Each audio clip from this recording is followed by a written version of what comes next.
Hello fellow humans and welcome to this week's shop review, and this is going to be a big one, so strap in, strap on, whatever. Money! Ideally, the weekly deals normally are relatively solid. Now this one is not, it has credits in them. Credits are horribly bad value in terms of money, so I wouldn't recommend things like these unless you're really looking for the gold and the premium time and you don't mind having the extra credits added, but normally don't buy credits. Buying crates is always a bad idea. Containers, whatever you want to call them, they're always a bad idea no matter what. In the individual offers that not all people do get, there is something like an AMX30B, which it's not reason to talk about. It's a crap tank, so don't buy it. To some of the offers, we have a draws again, but these draws, I mean, they're just crates but skinned differently, and it's the same mechanic as crates with charms, just reskinned. That's it. So in terms of the resources, again, credits are bad value. Don't do that. Yeah, garage slots, which is funny because World of Tanks PC is now also offering garage slots for 250k credits, so Blitz was faster. Anyway, let's now go to the tank section. That's the important part. The T22 medium is pretty solid. It was cheaper before, but all the prices are increasing, which is very unfortunate. However, the T22 medium, if you already have something like a 62A and you play well with it, then it can be a solid offer. This is a classic upsell where the solo bundle is 20k and this is 22.5. So I would go for the upsell in this case. It does make it worth it with the equipment in it. These, unfortunately, are locked to the vehicle, which makes them bad. Now, the T28 concept, well, it's bad. The FCM, you can sell this thing for a bit of gold. And then you have 7 days of premium. You have 10 that are not locked to a tank, which is great. So this bundle can be worth it if you sell the tank as well. And the Churchill, I mean, it's trash. I wouldn't do that because you can't sell it for gold. It's a premium tank. Now the Defenders, well, Defenders is very easy. Great, meh, great shit. Disappointed! I would definitely recommend the Defender Mark 1. It's a lovely vehicle. The T28 Defender can work as well. Be aware, though, that it is not a real autoloader. It just pretends to be one. And the IS-2 Defender is obviously a horrible vehicle, given that it used to be OP in, like, 2015. But it's not 2015. Now there are way better options out there. So if you want one of the Defenders, get the Defender Mark 1. It can be pretty damn nice. And 23k for all four of them might sound great, but again, it depends on your budget and what you want to do with your Blitz account. Do you want to collect all tanks? Sure. If not, if you're just looking for a couple of tanks to make credits with, which most of you will do, then the Defender Mark 1 is one of the better options.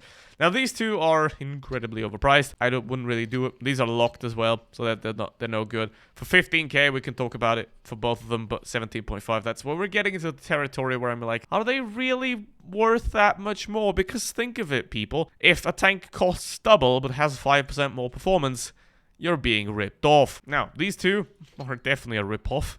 The bundle at least, because the Panzer 58 is garbage. Yak Tiger 88 is a pretty damn good tank, but remind you, there was a bundle a long time ago that had 5.5k in it, that included 30 days of premium time, fully equipped, and 500,000 credits as well. So this is a horrible deal, given how the Yak Tiger was sold before. So let's hope that those 5.5k bundles do come back with the Yak Tiger in it, because currently there is one. That is the 5.5k bundle for the i6. However, it does not include 30 days of premium like it used to. Now, the i6 is not a good tank. You definitely should not buy this vehicle. If you could exchange the Yak Tiger for the i6 in this bundle, that will make it somewhat solid, but it is still missing the premium time that these bundles used to have. Camos are, well, very subjective value. If they have value to you, they do. They don't have any value to me. I personally wouldn't buy them. So that is for you to decide. If you do have the double gold, then the double gold is often a better option than offers like this one right here. And, well, this one doesn't include any credits, so this one is actually pretty solid. However, again, double gold is still good. Here's the Defenders, and the reason why the Defender Mark 1 is the best one is because it combines a good gun with pretty much the best gun handling. Very solid mobility, obviously down to the MX, but this thing also does have armor with, again, pretty damn solid turret armor, which also makes it by far the best performer down here, even though these statistics aren't that conclusive. So here we go, and it's a 10-9 match, which is not great, but this thing is an autoloader. It's a real autoloader, which is nice, unlike the IS-3 and the T-28, which are just standard guns with weird configurations. Now here's the thing about an autoloader. What makes an autoloader strong is that you can peak, you unload, and then you go back again. If your interclip reload is 7 seconds, you can't do that because that's, in that time, pretty much any meteorite medium tank reloads at least once.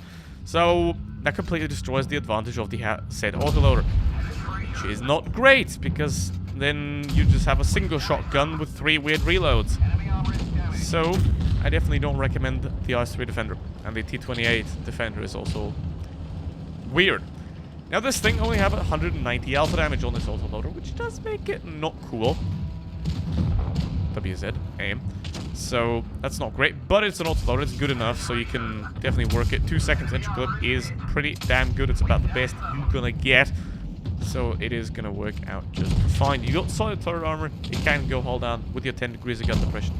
And it is relatively mobile as well. So you have a solid combination of armor, gun, and mobility here. The thing you have to be careful obviously with is that the reload is somewhat long, so you're gonna want to be always in cover that you don't suddenly find yourself fighting 1v3 while reloading. So, ow. Thanks, WZ. Appreciate that. And now this game is pretty much in the bag here. If the reload wouldn't be 20 seconds, but that's okay. Still a good tank. Now, IS-3. It's the easier option here. That's a very easy tip, by the way, to get better at Blitz. Just shoot the easier tanks. Because right now I could go and fight the WZ, but why would I? The IS-3 is easy to shoot at, so just shoot the easy targets. That straightforward. Now, I'm gonna peek him a bit. I can take a shot, so it doesn't really matter if I get shot. And now, I'm gonna have to wait for the reload again. I'm gonna use the speed boost here so I can peek a bit quicker, because peeking quickly is one of the most important skills to have in this game. And there we go. That's 2.6k damage just like that. I mean, it's a nice tank. I can recommend it. Everything else in the shop is like a maybe. And a lot of things are absolutely not. But if you do find the good offers in the shop, then you can have a very good time in this game. And that's what it's about, because the game's about having fun. So only spend your money if it makes you have more fun. In other news, the T-49 Fearless exists now, and it has a Wolverine on the side. While the regular T-49 is a dinosaur now, this one's most likely a rating reward. It plays the exact same as the regular T-49, so the point in getting it is prestige, I guess, but that's about it.